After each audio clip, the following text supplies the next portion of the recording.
নমস্কার, আপকি আদালতে আপনাদের স্বাগত। আপকি আদালতে আজ আমরা এমন এক ব্যক্তিত্বকে নিয়ে এসেছি যাকে মানুষ খুব ভালোবাসা দিয়েছে, আদর দিয়েছে, খুব বড় মুভি স্টার বানিয়েছে। ডাইরেক্টর, প্রডিউসার, এমন এক মানুষ যাকে আমরা কখনো ধর্মাত্মা রূপে দেখেছি, কখনো দয়াবান রূপে দেখেছি, কখনো জাবাজ রূপে, তো কখনো কুরবানিতে। কিন্তু যখন গত সপ্তাহে উনি পাকিস্তানে যান, তখন বিভিন্ন রকমের কন্ট্রোভার্সি তৈরি হয়। এমনকি পাকিস্তান সরকার ওনার পাকিস্তানে এন্ট্রি ব্যান করে দেয়। আজকের মোকদ্দমা তারই পরিপ্রেক্ষিতে এখন শুরু হবে আপকি আদালতে আজকের মোকদ্দমা। फिल्म स्टार फिरोज खान आपकी अदालते हाजिर हों।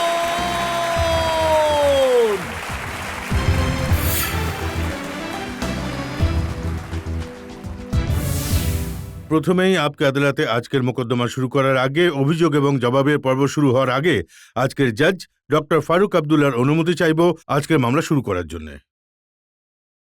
আদালত অনুমতি দিচ্ছে, এজলাস শুরু করা হোক।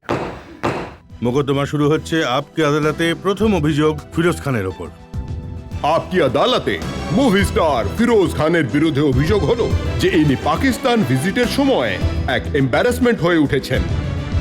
ফিরোজ খান সাহেব, আপনার ভাই আকবর ফিল্ম তাজমহল পাকিস্তানিদের দেখানোর কথা দিয়েছিলেন, সেই জন্য আপনি ওখানে যান। কিন্তু সেই আয়োজনে আপনি হাঙ্গামা বাঁধিয়ে দেন। আপনি এমন কিছু কথা ওখানকার একজন অ্যাঙ্কারকে বলেন যে তোমার গোঁফ উপড়ে মুখে ঢুকিয়ে দেব। রজতবাবু, এটা একদম ভুল কথা।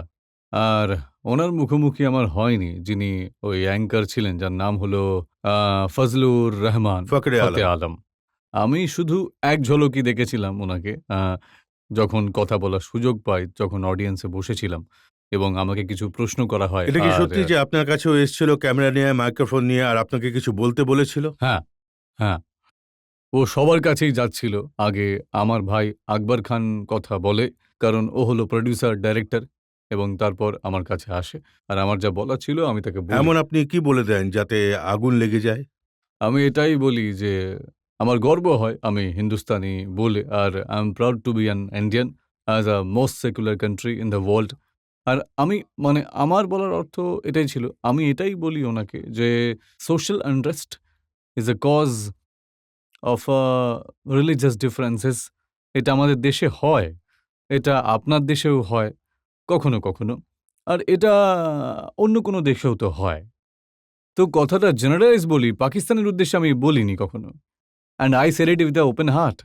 And I said the greatest country in the world with a Muslim president and a Sikh prime minister.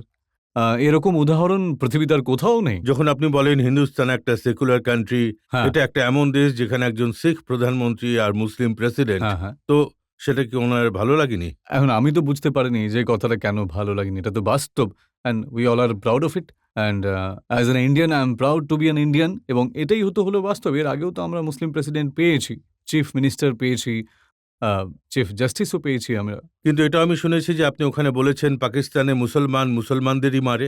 আমি আমি এটা বলেছি রাজাতজি, যে সোশ্যাল আনরেস্টের জন্য, রিলিজিয়াস ডিফারেন্সেস এর কারণে অনেক দাঙ্গা সামান্য একটু হয়েই যায়। মানে সব দেশে, আমি বলেছি আমাদের দেশেও তো হয়। ঠিক কথা এটা। কি ভুল বলেছি আমি? আমি বলেছি আমাদের দেশেও হয় এবং আপনাদের দেশেতেও হয়। বলেছি এটা ভালো কথা নয়, সারা ওয়ার্ল্ডেই তো হয়।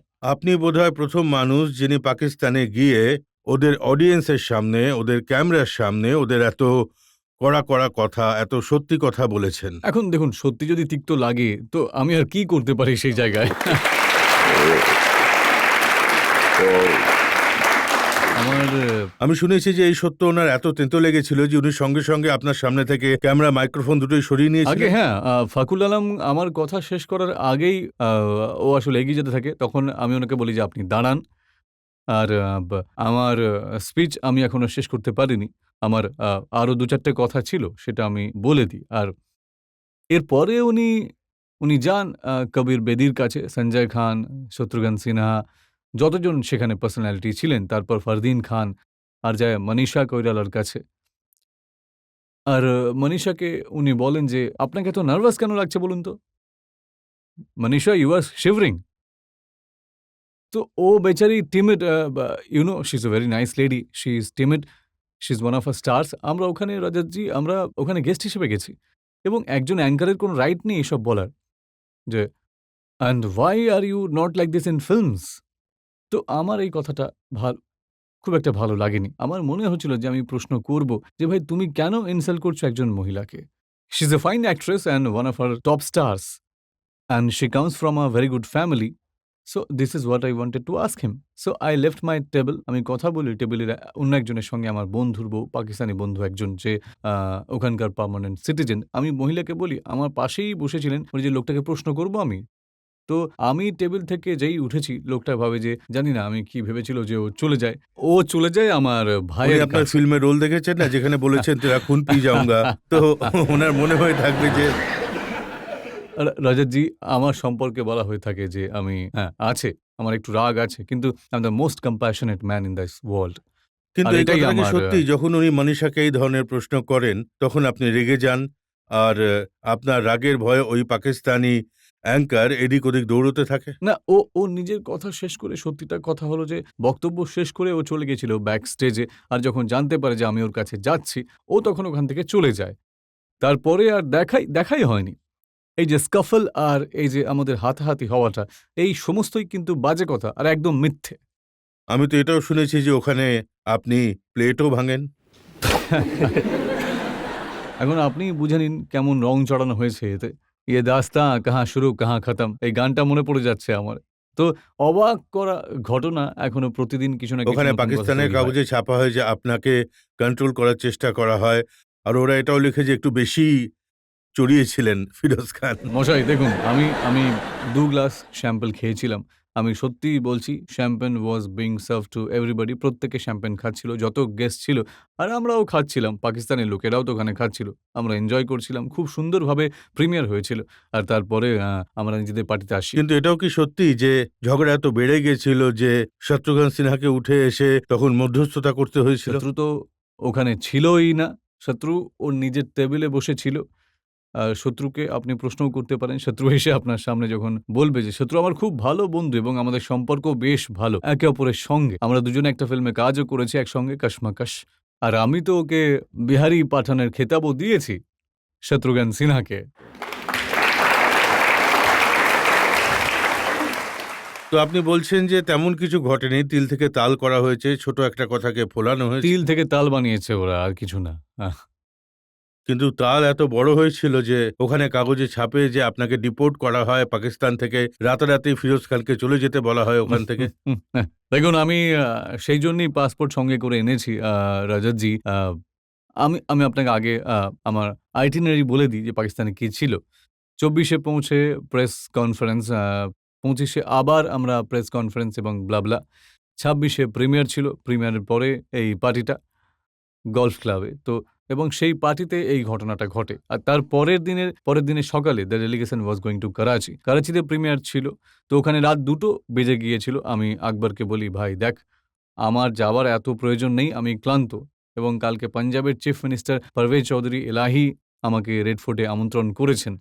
তো আমি এটা এভয়েড করেছি।" ও বলে যে, "ভাইজান চলুন।" আমি বলি যে, "না ভাই, তোমরা সবাই যাও। You are there, Shatrughan Sinha is there, Fardeen Khan is there. তাহলে আর।" তো ওরা সকালে বেরিয়ে পড়ে। পরের দিন আমি যাই রেড ফোর্টে এবং আমাকে এত সম্মান দেওয়া হয় ওই রেড ফোর্টে, Rajatji, chief minister of Punjab, most powerful state mister Chaudhary, his elder brother the ex prime minister of Punjab, the chief of the Muslim League, ৫০ জন অ্যাম্বাসেডর সব দেশের, and entire mostly all the members and senators of Pakistan, Punjab assembly. আর audio was finished, the lighting sound things was finished on the Shahjahan. খুব সুন্দর জায়গাটা। ফতেপুর সিকরির সঙ্গে তুলনা হয় না আমাদের। কিন্তু it is a very, very pretty place. তো খুব ভালো লাগে আমার ওই প্রোগ্রামটা দেখে, শাহজাহাঁর উপরে। তো উনি তারপর আমাকে বলেন যে আ আ চিফ মিনিস্টারের পাশে উনি বসেছিলেন, এখানে ছিলেন, সামনে আসুন। তো আপনি ফিরোজ শাহ সাহেব, আমি বলি যে, "এটা কোনো ব্যাপার নয় চৌধুরী সাহেব।" উনি বলেন যে, "আপনি আগে বলুন।" I was given the honor, nobody else spoke except me. I was the only person who spoke in that platform, and the kind of applause I got and the kind of feelings that I want to bring, যেটা বাজপেয়ী শুরু করেছিলেন with our cricket team, যিনি ওই president Mosharraf রেসপন্ডও করেন এবং and I always like the president, কারণ আমি মনে করি উনি শুধু মিলিটারি ম্যান নয়, উনি ছিলেন স্টেটসম্যান। প্রেসিডেন্ট মোশাররফ ছিলেন স্টেটসম্যান এবং উনি জানেন there are some hard lines element there in Pakistan. মানে এসব সত্ত্বেও উনি অনেক চেষ্টা করেছিলেন এমন সিচুয়েশন করতে যাতে দুটো দেশ বন্ধু হয়। আর আমার মনে হয় আমরা বিগেস্ট ইন দ্য ওয়ার্ল্ড, আপনার কিন্তু আমেরিকা। দেখুন, আর মানে আপনি যে কি মোশাররফ বলতে পারি সাহেবের আমরা? এত প্রশংসা করছেন, তার পক্ষ থেকে খবরের কাগজে বয়ান ছাপে উনি বলেছেন যে ডিপোর্ট করে দেওয়া উচিত এমন মানুষকে। এখন রাজাজি, এখন আমি কি বলি, এটা কতটা বিকৃতভাবে খবর পৌঁছেছে ওখান থেকে। এসবের পরে এখানকার কাগজেও তো লেখে। আব্বাস নাকভি সাহেব বলেন যে, "Feroz Khan is the true national, I am the true national." Thank you very much, আপনি বলেছেন। কিন্তু সাথে, সাথে উনি তো এটাও বলেন যে, ফিরোজ খান বলেছেন যে, "Pakistan was built on hatred" এবং পাকিস্তানে ইন্ডিয়ান মুসলিমরা গেলে ওরা খারাপ ব্যবহার করে। এটা আমি কোনোদিনও বলিনি। আমি যা বলেছি সবকিছু ডকুমেন্টেড। কাগজের সামনে, ক্যামেরার সামনে। তো এই একটা কথা যখন ওখানে কাগজগুলোকে প্ররোচনা দেয়, মিডিয়া ওখানকার খবর তুলে এখানেও দিয়ে দেয় এবং সার্কুলেট হতে আমি জানি না, বোধহয় প্রেসিডেন্ট আপনি পর্যন্ত। বলছেন যে পাসপোর্ট নিয়ে এসেছেন, তো দেখাতে পারবেন পাসপোর্ট অবশ্যই প্রমাণস্বরূপ? এই যে এই নিউজ যেটা আমি আপনাকে বলছি, ডেলিভারি আচ্ছা, ২৯ তারিখের নিউজ, আচ্ছা। আপনি দেখেছেন হ্যাঁ, দেখেছেন দেখেছি। তো? আর এই হলো আমার পাসপোর্টের এর এর ফাঁকে পেপার দিয়ে নিয়ে এসেছি যাতে টাইমটা ওয়েস্ট না হয়। জজ সাহেবকে দেখিয়ে দিই, উনি দেখে বুঝবেন একদম, একদম, এই একদম। পেপারটা আসলে কি ইটস অন দ্য রয়েছে। 6th to 7th, 8th page, R 30th মে, হ্যাঁ। 30th April 2006। এতে তো দেখছি যা উনি বলেছেন তা একদম সত্যি কথা, যে লাহোরের তারিখ এতে হচ্ছে ২৯শে মার্চ ২০০৬, তারপরে ওখান থেকে ডিপার্চার করেছেন 30th 30th এপ্রিলে, April. ৩০ April 30th departure April. করেছেন ২০০৬, এবং তারপর দুবাইয়ের মানে যেখানে উনি গিয়েছেন সেই দিনের তারিখও এখানে আছে। সেই দিন ছিল আর কি, মানে দুবাইয়ে 30th এপ্রিল ওনার এন্ট্রিও আছে তো এখানে। এই খবরটা মিথ্যে যে ওনাকে ডিপোর্ট করা হয়েছিল। একদম মিথ্যে কথা। এই পাসপোর্টে তো প্রমাণ হয়ে যায় যে উনি এটা তো কমসে কম প্রমাণ হয়ে যায় যে আপনাকে ডিপোর্ট করা হয়নি। কিন্তু এটাও তো সত্যি যে পাকিস্তানের সরকার এখন এই অর্ডার বার করেছে, আদেশ জারি করেছে যে ফিরোজ খানকে পাকিস্তানে যেন ঢুকতে না দেওয়া হয়, আপনার এন্ট্রি নিষিদ্ধ করা হয়েছে। এখন রাজেশজি দেখুন, দেশটা তো ওনাদের। আর আমার কি আদৌ প্রয়োজন আছে পাকিস্তানে সেটেল হওয়ার?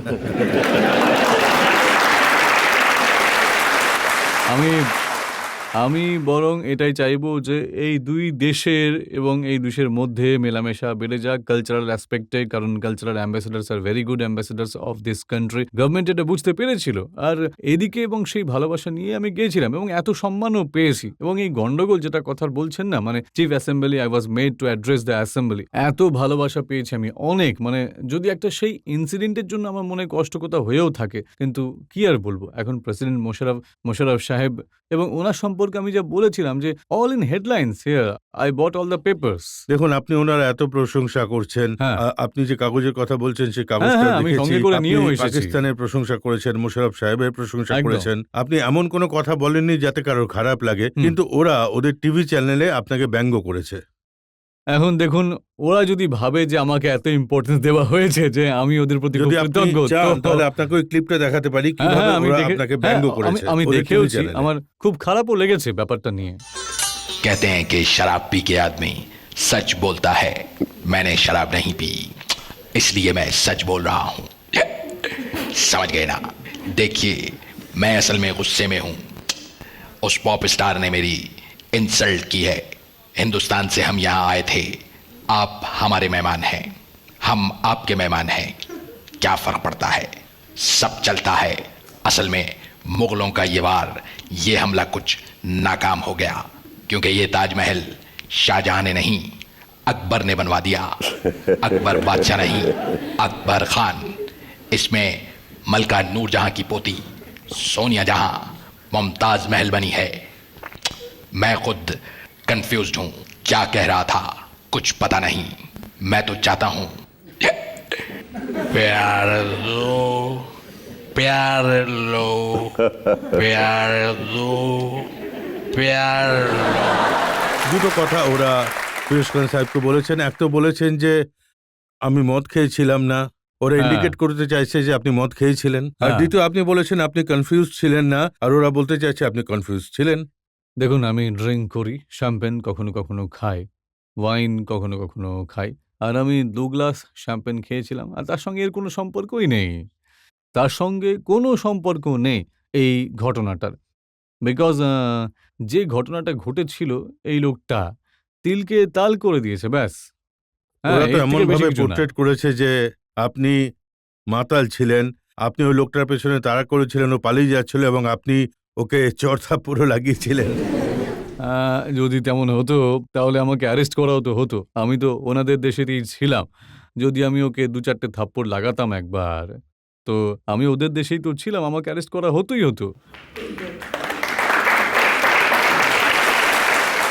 আর তার উপর আবার মাতাল ছিলাম। যা বলছেন, মাতাল অবস্থাতেও যদি ওকে ২-৪ টা আমি থাপ্পড় মেরে দিই তাহলে আপনি বলুন, অ্যারেস্ট না করার কোনো রিজনই থাকে না রাজাতজি। এটা কি সত্যি যে সেই সময় যখন ঘটনাটা ঘটে যতজন মানুষ ছিলেন, অনেকজনই ছিলেন ওখানে, আকবর খান ছিলেন ওখানে, হ্যাঁ। সঞ্জয় খানও ছিলেন আচ্ছা। ওখানে, শত্রুঘ্ন সিনহা ছিলেন, মহেশ ভাট ছিলেন, ফারদিন খান। ফারদিন ছিলেন, তো একদম। এরা সবাই অসন্তুষ্ট হয়েছিলেন যে আপনার এরকম করা উচিত হয়নি। না, আসলে ব্যাপারটা they were concerned, আমি কিছু করিনি। ওটা দেখুন, বলা হয় যে বদের চেয়েও বদনাম খারাপ। কথা আছে বদের থেকেও বদনাম খারাপ। তো ওরা ভয় পেয়ে গিয়েছিল। ওখানে যে আমার পাশে বসেছিল, একটু শান্ত প্রকৃতির মানুষ, ও আমার বন্ধু ছিল। ওর মনে হয়েছিল যে আমি ওকে গিয়ে কিছু জানি না, কিছু ভালো-মন্দ বলে দেব, ওর সঙ্গে মারামারি করে ফেলবো। তো দৌড়ে যায় আকবর খানের কাছে ওরা। তো দেখো, খান সাহেবের খুব রাগ হয়ে গেছে। See, my reputation precedes me. আমি সেইজন্যই বলেছি, যারা আমার সম্পর্কে জানেন না তারা বলে থাকে হি ইজ আ ভেরি আমার সঙ্গে কথা বলতে ভয় পায়। When people come close to me, I'm the most compassionate person in the world. But I'm no nonsense man. My compassion for my fellow human beings is far greater than anything else in the world. কথাটা একদম ঠিকই বলেছেন। আপনার reputation এমন যে ফিরোজ খান খুব রাগী মানুষ, খুব তাড়াতাড়ি ওনার রাগ হয়ে যায়। হ্যাঁ। এসব নিয়ে আমার কাছে একটা লম্বা লিস্ট রয়েছে, কিন্তু আমি এখন একটা ব্রেকের জন্য থামবো, আর ব্রেকের পর যখন ফিরবো তখন ফিরোজ খানকে প্রশ্ন করব যে ওনার রাগ কেন হয়, এত রাগ কেন হয়, আর দ্রুত রাগ কেন হয়। একটা ব্রেকের পর।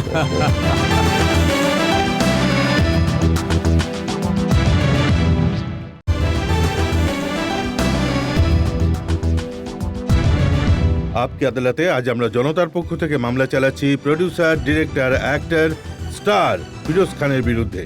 আপকি আদালতে পরের অভিযোগ ফিরোজ খানের উপর।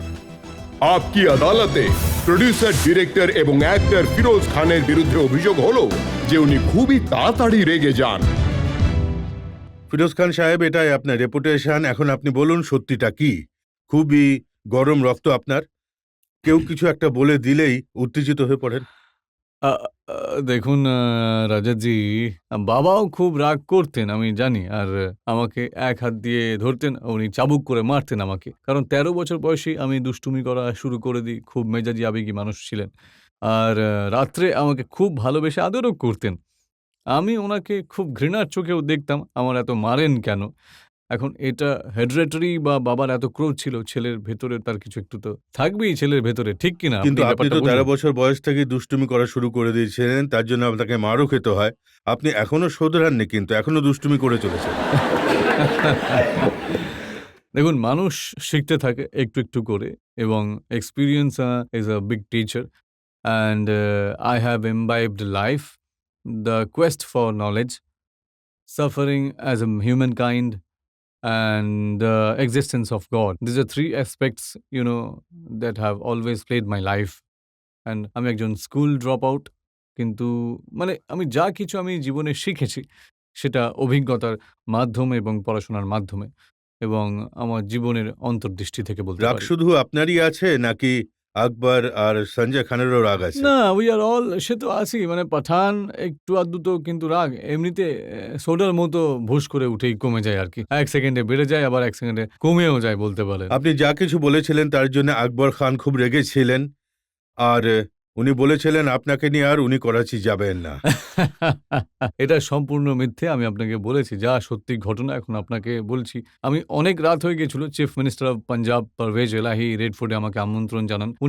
উনি বিশেষভাবে আমাকে সেদিনকে ডেকেও ছিলেন ওখানে। কিন্তু এটা তো আমি ওখানকার কাগজে পড়েছি, যাতে আকবর খানের বয়ান ছিল যে যা কিছু ফিরোজ খান বলেছে সেটা ওনার পার্সোনাল বক্তব্য, তার সঙ্গে আমার কোনো সম্পর্ক নেই। হ্যাঁ, বলে থাকবে আকবর। এখন দেখুন, একজন প্রোডিউসার মানে সারা জীবনের পুঁজি লাগিয়েছে ওই ফিল্মে, আর এত সুন্দর একটা ফিল্ম বানিয়েছিল, কিন্তু তাতে যদি আমার একটু কোনো খুঁত লাগে সেটা ছিল ল্যাঙ্গুয়েজের। আমাদের মহাভারতও তো হয়েছিল, আর তাতে একজন মুসলমান রাইটার লিখেছিলেন রাহি মাসুম রাজা। সেই সময় অনেক ক্রিটিসিজম হয়েছিল মহাভারত কিভাবে একজন মুসলমান লিখতে পারে। কিন্তু রাহি সাহেব, আমি চোপড়া সাহেবকে কুর্নিশ করব, উনি এটা করেছিলেন যে মহাভারতের যদি কোনো কঠিন সংস্কৃত হিন্দি বলা হতো তাহলে কিভাবে মানুষ বুঝতে পারতো আজ। এখন আমাদের ভাষা তো হিন্দুস্তানি, শুদ্ধ হিন্দি খুব কম মানুষই বুঝতে পারেন, এবং এই ভাষা প্রমোট করার বিষয়ে ফিল্মের খুব বড় ভূমিকা আছে। Hindustani amalgamation of Urdu and Hindi. তো আমার মনে হয় এই ফিল্ম একটু উইক এই কারণে হয়ে গেছে, তারপর ভুল রিলিজ স্টারকাস্ট ছিল না। তো ও বেচারা আকবর মানে খুবই দিলদরিয়া মানুষ, অসাধারণ film maker, and he made a beautiful film. তো ও তখন যায় পাকিস্তানে, তো তাতে এখন ও পড়েছে between the devil and the deep blue sea, সেরকম ব্যাপার আর কি। তো সেখান একদিকে থেকে ভাই, একদিকে ফিল্ম, এদিকে ভাই আর একদিকে ফিল্ম। একদিকে ফিরোজ খান, অন্যদিকে তাজমহল। কিন্তু এটা কি সত্যি যে তখন যারা আপনার পক্ষ নিয়েছেন, মুখতার আব্বাস নাকভি বিজেপির নেতা, উনি আপনার সাপোর্টে বয়ান দিয়েছেন, তো হ্যাঁ। ওনার ওপরে রেগে গেছিলেন আকবর খান? আকবর খান বলেছিলেন আপনার বিরুদ্ধে মামলা করে দেব। একদম। এটা এই কারণে যে দ্বিতীয় লাইনটা ছিল নাকবি সাহেবের। প্রথম লাইনে উনি বলেছিলেন যে আই এম দ্য ন্যাশনালিস্ট। আমি ন্যাশনালিস্ট, তো সেটা গর্বের সাথে বলি। আমি গিয়ে পাকিস্তানে বলেছি, হিন্দুস্তানে থোড়ি বলেছি। কিন্তু আমি তো এটা বলিনি যে Pakistan is built on hatred. এটা ঠিক নয়। আমি এনেছি কাটিং, আর এই আচ্ছা। কাটিংটাও আছে আমার কাছে নাকবি সাহেবের। আমি আপনার জন্য সমস্ত ফ্যাক্ট নিয়ে এসেছি, কারণ আপনাকে আমি খুবই সম্মান করে থাকি অ্যাজ অ্যাঙ্কার। আমি খুব বড় ফ্যানও আপনার, আমি বলেছি এখন। তো আকবর এতেই খুব অসন্তুষ্ট হয়েছে যে এই স্টেটমেন্টে কোথায় ছিল? ঠিক আছে, আপনি বলেছেন, আপনি প্রশংসা করছেন, আমি কৃতজ্ঞতা, আমি নাকবি সাহেবের প্রশংসা করেছেন। আমি ন্যাশনালিস্ট, কিন্তু আমি ন্যাশনালিস্ট তবে অন্য দেশের সমালোচনা করি না কখনোই। আমি নিজের দেশ নিয়ে গর্বিত। আমি অন্যদের সাথে প্রশংসা করব যদি তারা ভালো কাজ করে থাকে, আর যদি তারা কিছু খারাপ কাজ করে তেমন কিছু, তাহলে আমি তো সেটাও বলব, তাই না? I mean, I am a free man, I can speak, I never spoke to hurt the sentiments of Pakistani.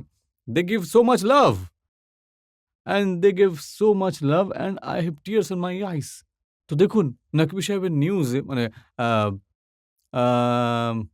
BJP on Sunday, actor Feroz Khan was hailed as true nationalist for his reported criticism of Pakistan or the condition of Muslims in the Islamic country. এসব তো আমি কখনোই বলিনি। আপনি বলছেন যে উনি আপনার যে বক্তব্য ছিল সেটাকে একটু মশলা মাখিয়ে পেশ করেছিলেন। হ্যাঁ, এ তো মশলা, মানে এত ঝাল যে মানুষের মুখ জ্বলে গেছে। মানে বিজেপি এত ভাইস লঙ্কা যে আপনার মুখ প্রেসিডেন্ট জ্বলে গেল আর পাকিস্তানিদের ঝাল লেগে গেল। ঝাল লেগে গেছে, হ্যাঁ। যখন এই ধরনের রিপোর্টিং মিডিয়ায় হয়, এই বানাচ্ছে, ওখান থেকে ও বানাচ্ছে, আর করতে করতে হয়তো প্রেসিডেন্ট মোশাররফ পর্যন্ত পৌঁছে গেছে। ভাই, এসব কি ঘটছে এখন?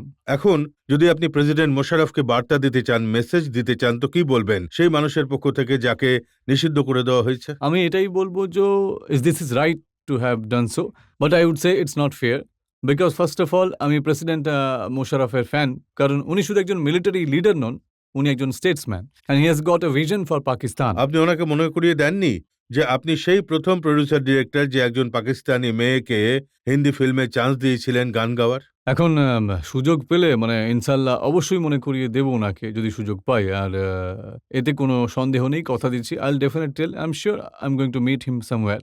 এবং এই যে কথাটা যে আমার ভাবনা পৌঁছে গেছে ওনার কাছে অব্দি। আমাদের রেকর্ডে আছে যে 1980-তে আপনি নাজিয়া হাসানকে ইনভাইট করেছিলেন। প্রথমবার আমি ডাবল ট্র্যাক করেছিলাম আমার ফিল্মের আওয়াজটাকে। নেজাল কোয়ালিটি ছিল নাজিয়ার সিঙ্গিংয়ে।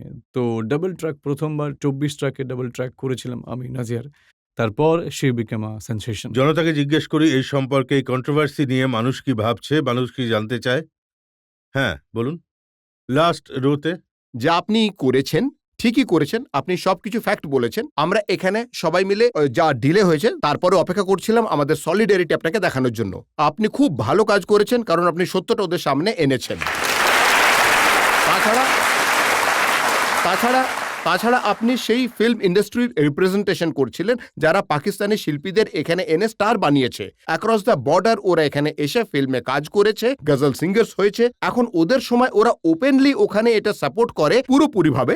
এই মানুষটা কিছু ভুল বলেননি, উনি ঠিক বলেছেন, এবং তার জন্য যে আচরণ করা হয়েছে সেটা পুরোপুরি ভুল। Thank you. Thank you. অর্ধেক লড়াই তো আপনি জিতে গেছেন, জনতা আপনার সঙ্গে আছে।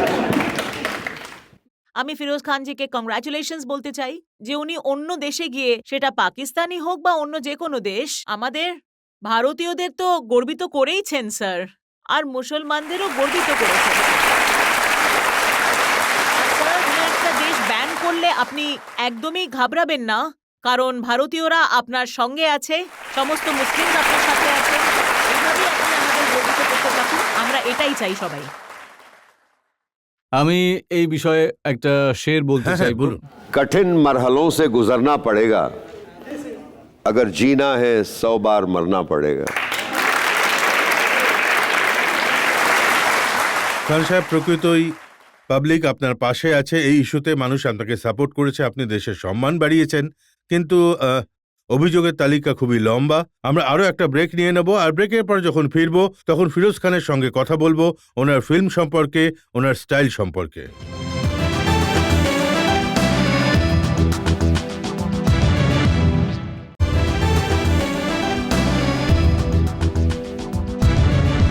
আপকে আদালতে আজ সওয়াল জবাবের মধ্যে রয়েছেন প্রডিউসার ডিরেক্টর ফিরোজ খান। আপকে আদালতে পরের অভিযোগ ফিরোজ খানের বিরুদ্ধে। আপকি আদালতে ফিল্ম স্টার ফিরোজ খানের বিরুদ্ধে অভিযোগ হলো যে উনি সব সময় নিজেকে নিয়েই ডুবে থাকেন। ফিরোজ খান সাহেব, এখন যদি আপনাকে ফিল্মের কথা বলি তো ফিল্ম ইন্ডাস্ট্রির মানুষ বলে যে ৪৫ বছর ধরে আপনি ফিল্ম ইন্ডাস্ট্রিতে আছেন, কিন্তু আপনি শুধু নিজেকে ছাড়া কাউকে কোনো নাম্বার দেননি। আমার তো গালিব সাহেবের একটা শের মনে পড়ছে, হুজুর। রাজাজি, এটা বলা হয় যে हमने माना कि कुछ नहीं गालिब, हमने माना कि कुछ नहीं गालिब, मुफ्त हाथ आए तो बुरा क्या है। এবং সাথে সাথে আপনার প্রশ্নের দ্বিতীয় ভাগের জন্য গালিব সাহেবের শেরটা বলবো।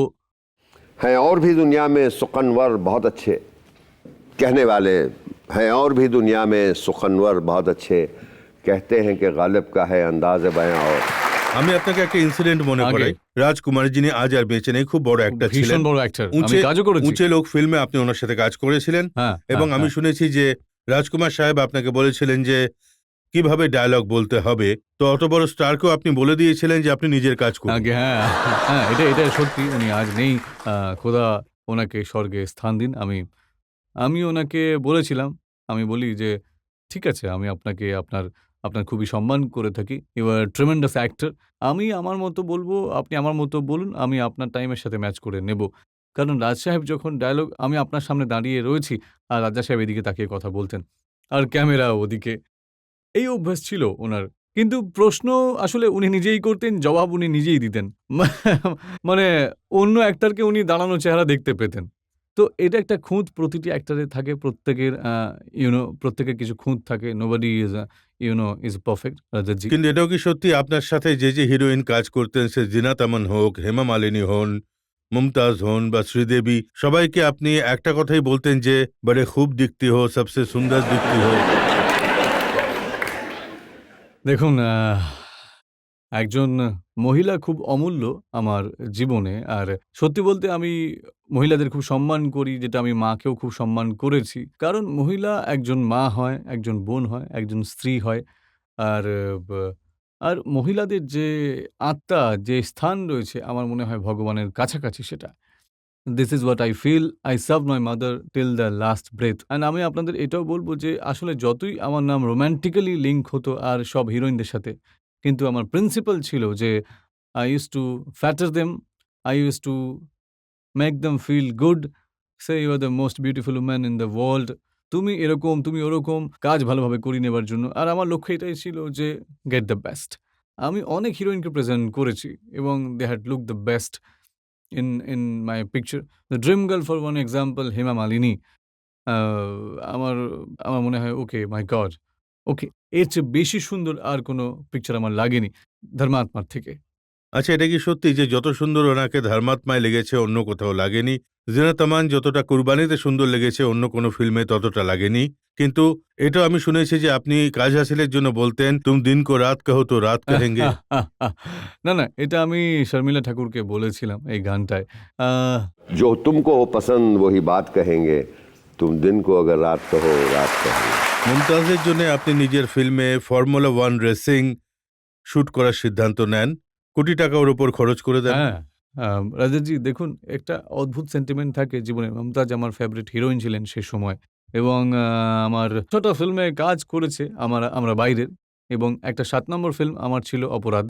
এবং ওই মহিলার পেছনে আমি কি বলবো, যে সেই সব দিনে বলতো যে Feroz, I know you will be she become a star before me. একটা ফিল্ম ছিল খিলৌনা, আর রাম আর শ্যাম, এই দুটো ফিল্মে স্টার হয়ে গিয়েছিল, এবং আমি অ্যাকশন পিকচারে কাজ করতাম, ও অ্যাকশন পিকচারে কাজ করতো।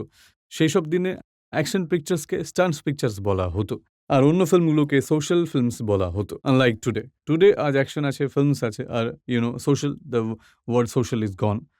তো এই মহিলা যখন আমি বলি যে Momo, I want to sign you Feroz, of course, তো জার্মানি যাচ্ছিলাম, তখন শুটিংয়ের বাজেটটা ছিল $50,000, $50,000, এবং তখন rules were we had to repatriate at times to the government, because we are short of foreign হ্যাঁ, এক্সচেঞ্জ। ব্যাংক গ্যারান্টি দিতে হতো। ব্যাংকে গ্যারান্টি দিতে হতো টু রিপ্রেট অ্যাট টাইমস হিমসেলফ, এবং শুস্ট্রিং বাজেট নিয়ে বেরিয়েছিলাম আমি। তো আমাকে ও বলে যে, ফিরোজ, আমার মনে হয় যে তুমি জানো যে you are going to become a very good director, এবং I am a good dancer, why do need a choreographer, save money, don't take him. আর এটা এটা এর মানে প্রফেশনালিজম ছিল। আর আর কখনো আমি স্বপ্নে বা কল্পনাতেও ভাবিনি যে একদিন ওরই মেয়ে আমার ছেলের বউ হয়ে আসবে। This is a very nostalgic things to me. আজ 6টা ফিল্ম যার সাথে করেছিলেন সে আপনার সবথেকে ফেভারিট হিরোইন ছিল, সে আজ আপনার হ্যাঁ, আত্মীয়। একদম সম্বন্ধীয় হয়ে গেছে, আমাদের আত্মীয়। তো এখন বিয়ানকো নিয়ে ফিল্ম বানানোর ইচ্ছা আছে? আমার মনে হয় ওই ইচ্ছাটা আর নেই মুমতাজের। শি ইজ নট টু, মাঝখানে একবার এসেছিল, একটা ফিল্মে কাজও করেছিল ও। তো she is well settled lady and now. তো ফারদিন খান, যিনি এত ভালো অ্যাক্টর, সব ফিল্মে ভালো চরিত্র করেন, কিন্তু আপনার ফিল্মে তো শুধু সেক্স আর এক্সপোজার ছাড়া কিছুই করছেন না। ভাই দেখুন, এই কথাটা আপনি কিছুদূর পর্যন্ত সত্যিই বলেছেন। আমি কোনো মার্ডার তো বানাইনি। আমার মনে হয় যতটা এক্সপোজার ওই ফিল্মে ছিল, আমার কোনো ফিল্মেই ছিল না। কিন্তু আপনি ওনাকে তো অ্যাক্টিং এর সুযোগই দেননি। আমি সুযোগ দিইনি। আপনার সামনে দেখুন, জীবনের একটা খেলা এটা। আমার সমস্ত ফিল্ম, ৮টা ফিল্ম আমি আজ অব্দি বানিয়েছি, যার ৪টে সুপারহিট হয়েছে, ৩টে সেমি হিট হয়েছে, আর একটা ফ্লপ হয়েছে। সেটাই প্রথম ছিল, যেটা আমি নিজের ছেলের সঙ্গে বানিয়েছি, প্রেম আগুন। কিন্তু আমার স্ট্যান্ড ভেন্ডিকেটেড ছিল। ও ফিল্মফেয়ার অ্যাওয়ার্ড জেতে বেস্ট নিউকামার হিসেবে। আর তার কিছুদিন পরেই তো জান সিন হয়। জান সিন ওয়াজ এ হিট ফিল্ম। তো সুযোগ বলতে দেখুন, সুযোগ তো definitely he is a thinking actor, এবং I am improving. I am the biggest critic of myself. So leave alone, এটা নয় যে আমার son is only actor, and he is a very improving actor, and he has got a very bright future. যেমন আর আপনার বাবা আপনাকে ধুলাই দিতেন, আপনিও কি কখনো ফারদিনে ধুলাই করেন? ফারদিন আর আমি বন্ধুত্বের মতো। We can talk anything under the sun. When I say anything under the sun, I don't want to elaborate, কারণ এখানে মেয়েরা আছে, তাদের মায়েরা আছেন। আমরা সব রকম বিষয়ে কথা বলি, মানে বাড়ির মতো। এবং আমার মেয়েও, শি ইজ বোথ গ্র্যাজুয়েটস, একজন গ্র্যাজুয়েট ইন আর্টস। আপনার কেমন লাগে যখন লোক আপনাকে কোথাও দেখে রাস্তায়, ইয়াঙ্গার জেনারেশন আপনাকে ফারদিন খানের বাবা হিসেবে চিনতে পারে? না, দেখুন, এটা কখনো ঘটে, অবশ্যই ঘটে। আর কখনো এমনটাও ঘটে যে 10 ওর কাছে থাকে, তো 9 জন আমার কাছেও থাকে। এমনটাও তো হয়ে থাকে। তো it's a part of the game. हवा भी खुशगवार है, गुलों पे भी निखार है, तरन्नुमे हजार है, बहार पर बहार है। कहाँ चला है साखिया, इधर तो लौट इधर तो आ। अरे ये देखता है क्या, उठा सुबह सुबह उठा, सुबह उठा के प्याला भर के दे इधर। चमन की मस्त कर नजर, समा तो दे क्या बेखबर। ये काली काली बदलियां उफ़क़ पे हो गई अयां। ये एक हुजूम में मैं कशां है, सूए मैं कदा रवां। ये क्या गुमा है बदगुमा, समझना मुझको ना तवां। ख्याल ज़ुहुद अभी कहाँ, अभी तो मैं जवान हूँ। इबादतों का जिक्र है, निजात की भी फिक्र है। जुनून है सवाब का, ख्याल है अजाब का। आज ही सुनो तो शेख जी, अजीब शय हैं आप भी, भला शबाब और आशिकी अलग हुए भी हैं कभी। हसीन जलवरेज हों, अदाएं फित्न खेज हों, हवाएं इत्रबेज हों, तो शौक क्यों न तेज हों। चलो जी किस्सा मुख्तसर, तुम्हारा ही नुक्ते नज़र, दुरुस्त है तो हो मगर अभी तो मैं जवान हूँ। আপনি কোন ধরনের ফিল্ম বানান, কোন ধরনের ফিল্ম আপনার দর্শকরা দেখে, কি ধরনের রিয়াক্ট করে, সেসব নিয়ে আমার কাছে অভিযোগ রয়েছে। আমি একটা ব্রেকের জন্য থামবো, আর ব্রেকের পর ফিরোজ খানের ফিল্মের ওপর জনতার মোকদ্দমার পরবর্তী পর্ব।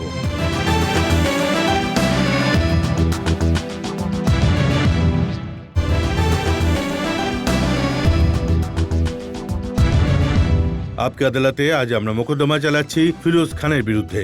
আপকে আদালতে পরের অভিযোগ ফিরোজ খানের ওপর। আপকি আদালতে ফিল্ম স্টার ফিরোজ খানের বিরুদ্ধে অভিযোগ হলো যে উনি প্রয়োজনের চেয়ে বেশি বোল্ড ফিল্ম বানান। এটা কিভাবে বলি? প্রয়োজনের চেয়ে বেশি বোল্ড ফিল্ম বানান আর হিরোইনকে প্রয়োজনের চেয়ে কম কাপড় পরিয়ে রাখেন। দেখুন, একটা শের মনে পড়ছে রাজাজি। अच्छी सूरत भी क्या बुरी शय है, जिसने डाली बुरी नजर डाली। গালিব সাহেবেরই শের এটা একটা। হ্যাঁ, अच्छी सूरत भी क्या बुरी शय है, जिसने डाली बुरी नजर डाली। তো একটা দেখুন, আমি আজ পর্যন্ত কোনো হিরোইনের কাপড় কখনো খুলিনি। আমি যে কোনো আমার ফিল্ম একবার দেখে নিন। আমি আমি- আমি see I don't like making vulgarity. মনে করি সেটা চিপেস্ট ফর্ম অফ হিউম্যান। তাই আমি কখনো করিনি। I have been census in my approach towards films. I have given it A modernity. আমার আমার আমার ফিল্মগুলোর সময় থেকেই এগিয়ে গিয়েছিল এবং যে ধরনের কাপড় ওরা পরতো বাই ডিজাইনার, এমন নয় যে যা চাই হিরোইন পরে নিক, যা চাই তারা পড়তেই পারে আর কি। তো আমি কুরবানির উদাহরণ দেবো আপনাকে। শোলের মতো ফিল্ম ভায়োলেন্স থাকা সত্ত্বেও ইউ সার্টিফিকেট পায় ওটা, কিন্তু কুরবানির মতো ফিল্মের এই সার্টিফিকেট জোটে শুধু এই কারণে যে হিরোইন কম কাপড় পরেছিলেন। প্রথমে এ পেয়েছিল, আমি ওখানে গিয়ে ফাইট করি। আমি এক্সাম্পল দিই শোলের, এবং আমি খুব ফাইটও করেছিলাম ফিল্মটার জন্য, এবং Qurbani was you, it was not an a, হ্যাঁ, কিন্তু জাওয়াজ ওয়াজ এ। আগে আপনার ফিল্মকে এই সার্টিফিকেট দেওয়া হয় একে আমি ইউ করিয়ে দিয়েছিলাম, ব্যাস। লড়াই করে করে। দিল্লি এসে দ্য ওয়ান একটা ফিল্মের কথা মনে পড়ছে, যে ফিল্মে মাধুরী দীক্ষিত আর বিনোদ খান্নার 1 মিনিটের কিসিং সিন ছিল। হ্যাঁ। এখন দেখুন, একজন সেন্সিল লেডি, আসল ব্যাপারটা হলো যে মজার কথা হলো censor lady was the chief, was she is officer and she was a lady. তো উনি বলেন যে ফিরোজজি এটা কি করেছেন আপনি? আমি বলি ম্যাডাম দেখুন, আর ইউ ইন লাভ? আমি আপনাকে একটা প্রশ্ন করতে চাই। উনি বলেন যে yes it was love marriage. She says yes. বলেন দেখুন আমি কি খারাপটা করেছি? আমি বলি ফুলসজ্জা দেখানো হচ্ছে একটা কাপলের, তো আর তাতে একটা গান প্লে করা হচ্ছে যে আজ ফির তুম পে প্যার আয়া হ্যায়, বেহদ और বেহিসাব আয়া হ্যায়। তো তাতে আমি স্টে করেছি। That is the longest kiss in history, 1.5 minutes. এবং আমি বলি যে যদি আপনার বাদ দিতে হয় তাহলে পুরোটাই বাদ দিয়ে দিন, আমি একটা ফ্রেমও কাটবো না। তো আমি অনেক তর্ক করি and that lady was very gracious and she says yes I think you are right. তারপর মেম্বাররা আসে, আমি বলি যে আমাকে ভালগারিটি একবার দেখান। একজন মানুষ ফুলসজ্জা পালন করছেন বউয়ের সাথে নিজের বিছানাতে, তো এবং তাতে কিসিং রয়েছে, এতে ভুল কি আছে? I don't see any wrong in it. 1.5 মিনিটের কিসিং সিন আর আপনি বলছেন নাথিং রং ইন ইট। হিস্ট্রিতে সব থেকে লম্বা এই ধরনের সিন, আপনি বলছেন নাথিং রং ইন ইট। দেখুন আই মিন রাজতজি, আমি কি যে বলি, there is nothing wrong. There are people who kiss 24 hours. কিন্তু এরপর যখন মাধুরী দীক্ষিতকে প্রশ্ন করা হয় তখন উনি বলেন যে আমি টেরই পাইনি আমি কি করেছি। কি এতে? এখন এটা আমি মাধুরীজিকে খুব সম্মান করি সত্যি। She is one of the most talented actresses of time, সত্যি। এবং আমি এটা শুনে খুব অবাকই হই, এবং আমার একটু আফসোসও হয়েছে, কারণ আমি কোনো বন্দুক ধরে তো মাধুরীজিকে বলিনি যে এই সিনটা আপনি করুন। সি ওনার মাও তো সবসময় আসতেন ওনার সাথে শুটিংয়ে। তো আমি মাধুরীকে বলি যে মাধুরী আপনি আপনার অভিভাবককে বলে দিন যে এখানে শুধু ৩ জন মানুষই থাকবে এই সিনে। I was operating the camera.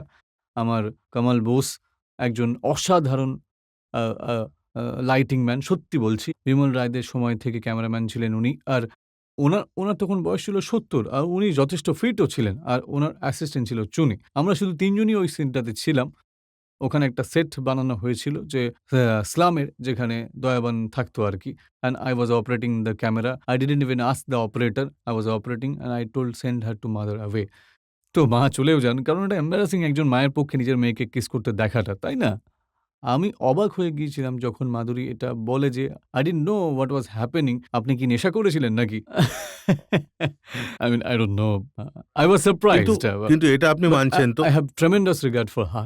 Let me tell you, I have tremendous regard for কিন্তু এটা তো Madhuri. মানছেন যে যখনই কোনো ফিল্ম বানিয়েছেন, সেটা কুরবানি হোক, ধর্মাত্মা হোক, জাবাজ হোক, প্রত্যেকবার সেন্সরের সাথে আপনার লড়াই হয়েছে। আ আলোচনা হয়েছে, তর্ক হয়েছে। আলোচনা হয়েছে, তর্ক হয়েছে। ধর্মাত্মার সময় তো আমাকে A সার্টিফিকেট দেওয়াও হয়েছিল। 48 কাট। ধর্মাত্মা আর শোলে একসাথে আসে তখন।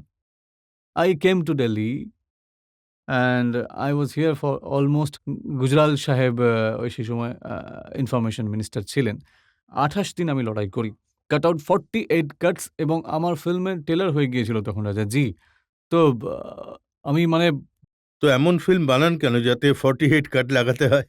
এখন দেখুন এটা তো দরকারই ছিল না, এখন তাই না? আপনি আবার তো কুরবানি বানাচ্ছেন, তো আবার সেন্সরের সাথে আপনার ঝগড়া হবে? না, একদমই ঝগড়া হবে না। আর আমি বুঝেছি যে senses also have come places and worlds progress today. এটা কি সত্যি যে যেটা সবথেকে বড় হিট ছিল আপনার কুরবানি, সেটার রিমেক করছেন এই জন্যে যাতে আপনার ছেলে ফারদিনকে একটা হিট দিতে পারেন? এটা একেবারেই সত্যি নয় আপনার Rajaji. In the sense to an extent yes, আমি চাইবো যে একটা হিট ফিল্ম আমার পক্ষ থেকে ফারদিনের সঙ্গে হোক। এটা হয়তো আমার জীবনের একটা অবশ্যই লক্ষ্য। আর see you can not have a winner all the time in life. Hits and failures are part of life. কিন্তু এটা অবশ্যই যে কুরবানি আমার কাছে বিগেস্ট চ্যালেঞ্জ ছিল। ভাই আমি এতগুলো ফিল্ম বানিয়েছি যেগুলো তখন এত বড় হিট হয়েছে। আর আজকের ফিল্ম বলা হয়ে থাকে যে with all the modern techniques and this and that.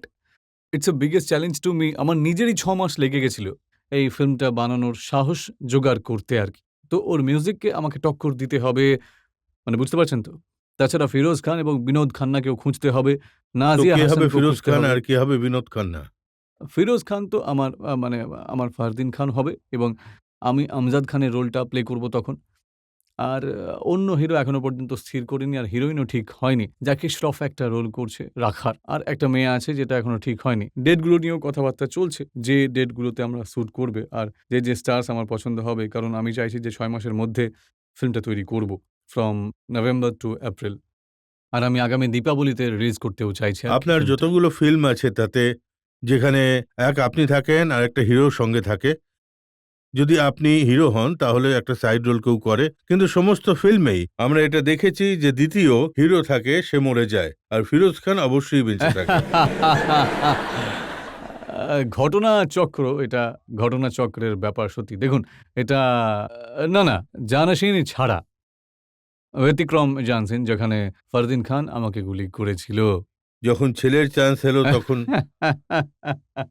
এখন এই নতুন কুরবানিতেও এটাই হবে যে ফারদিন বেঁচে থাকবে? না ব্যাস আমি এটা আজকে বলব না রাজাজি, এই জন্যে যে এটা এটা আমি গোপন রাখতে চাইবো এই কথাটা যতদিন পর্যন্ত ফিল্মটা রিলিজ না হয়।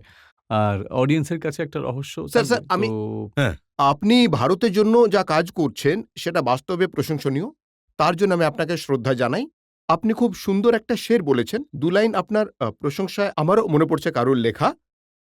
मंजिल मिले न मिले इसकी आरजू नहीं, मंजिल की राह में मेरा कारवां तो है। বাহ বাহ, খুব ভালো। আপনি খুব ভালো। নিজের কাজ করতে থাকুন স্যার, আপনার জায়গা।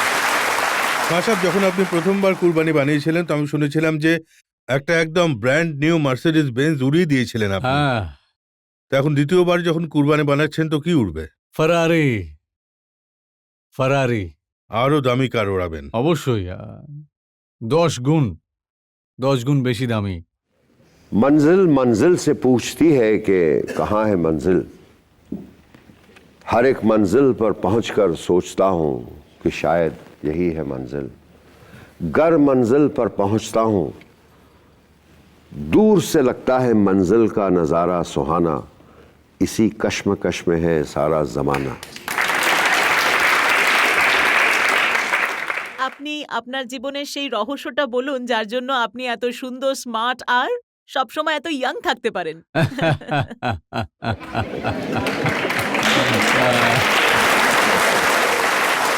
আমি এর রহস্য আর কি বলবো এখন, মানে মনটা পরিষ্কার, মানসিকতাও পরিষ্কার।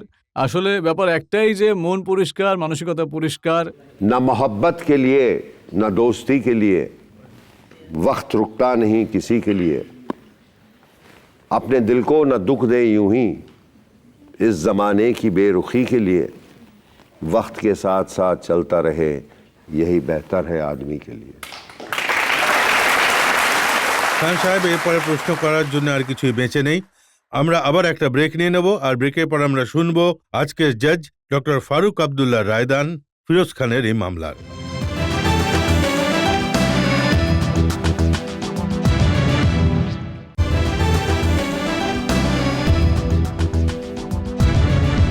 আপকি আদালতে আজ আমরা জনতার পক্ষ থেকে মোকদ্দমা চালাইছি প্রডিউসার, ডিরেক্টর, অ্যাক্টর ফিরোজ খানের ওপর। আমরা ফিরোজ খানের থেকে জবাব চেয়েছি ওনার বয়ান সম্পর্কে, যেটা উনি পাকিস্তানে দিয়েছিলেন। সেই বয়ান যা অসুবিধার কারণ হয়েছিল, সেই বয়ানের কারণে ওনার পাকিস্তানে প্রবেশ একেবারে নিষিদ্ধ হয়ে যায়।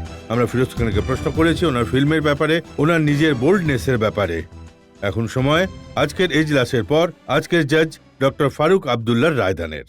যখন ভারত এবং পাকিস্তানের বন্ধুত্ব যথেষ্ট বৃদ্ধি পেয়েছে, তখন যে ভুল বোঝাবুঝি লাহোরে জন্ম নিয়েছিল, সে খবরের কাগজের কারণেই হোক বা অন্য কোনো কারণেই হোক, সেটা দূর করা খুব জরুরি ছিল। আপনি একজন খুব যোগ্য অ্যাক্টর, ডিরেক্টর, এবং তা নিয়ে কোনো দ্বিধা বা সন্দেহ নেই যে আপনি ভারতীয় এবং আপনার গর্ব ও গৌরব রয়েছে ভারতীয় হওয়ার জন্য। আদালত এটা মনে করে যে এই ভুল বোঝাবুঝি দূর করা খুবই প্রয়োজনীয়, কারণ আপনার ওখানে যাওয়া এবং আসা আমাদের দুই দেশের জন্যই খুবই ভালো। সাথে সাথে আমি এটাও মনে করি যে আপনার এই কথাটাও খেয়াল রাখা উচিত যে অনেকটা সময় কেটে গেছে, শত্রুতা অনেক ছিল, আপনারও অনেক শত্রু রয়েছে। সেই জন্যই এটা অবশ্যই বলবো যে এই শত্রুতাকে শান্ত করার জন্য কখনো কখনো মানে আর কি মানুষের নিজের টেম্পারটা কন্ট্রোল করা খুব প্রয়োজনীয়। আপনি একজন নারীর সম্মানের জন্য খুব বড় দায়িত্ব নিয়েছেন, এবং আমি মনে করি যে ভুল বোঝাবুঝি প্রেসিডেন্ট মোশাররফের সামনে হাজির করা হয়েছে। আমি বিশ্বাস করব যে যখন আমাদের দেশের প্রধান ওনার সঙ্গে দেখা করবেন, উনি অবশ্যই তা দূর করার চেষ্টা করবেন। আমি নিজের পক্ষ থেকেও আমরা অবশ্যই চেষ্টা করব আপনাকে সঠিকভাবে উপস্থাপিত করার জন্য, এবং আমি খুবই খুশি যে এই ভাবনাটা দেখে, যে যেটা আমি এখানকার অডিয়েন্সেও দেখেছি, ওরা আপনাকে কতটা ভালোবাসে, সেটা হচ্ছে কতটা পছন্দ করে, কতটা চায়। আল্লাহ করুক এই চাওয়ার ভালোবাসা দিন দিন বাড়তে থাকুক, এবং আমাদের সামনে এখানে বন্ধুত্ব এবং সখ্য প্রতিটি ধর্মের ভেতরে বাড়তে থাকুক, আর এই দেশ শক্তিশালী এবং আরো অনেক বেশি শক্তিশালী হতে থাকুক। আমার সিদ্ধান্ত হলো যে আপনাকে সমস্ত অভিযোগ থেকে মুক্ত করা হোক যেগুলো আপনার বিরুদ্ধে আনা হয়েছে।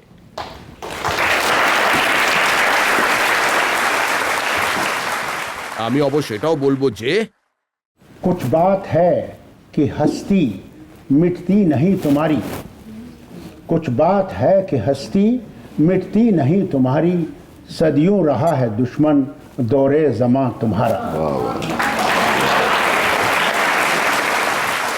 এই বিশ্বাস আর আশা নিয়ে যে ডক্টর ফারুক আব্দুল্লাহ সাহায্যে যত অভিযোগ আর ভুল বোঝাবুঝি সৃষ্টি হয়েছে ফিরোজ খান সম্পর্কে, তা দূর হয়ে যাবে, এবং ফিরোজ খানকে যতটা এই দেশের জনতা ভালোবাসে, তার থেকে অনেক গুণ বেশি শাসক যাই বলুক না কেন পাকিস্তানের জনতা ভালোবাসবে।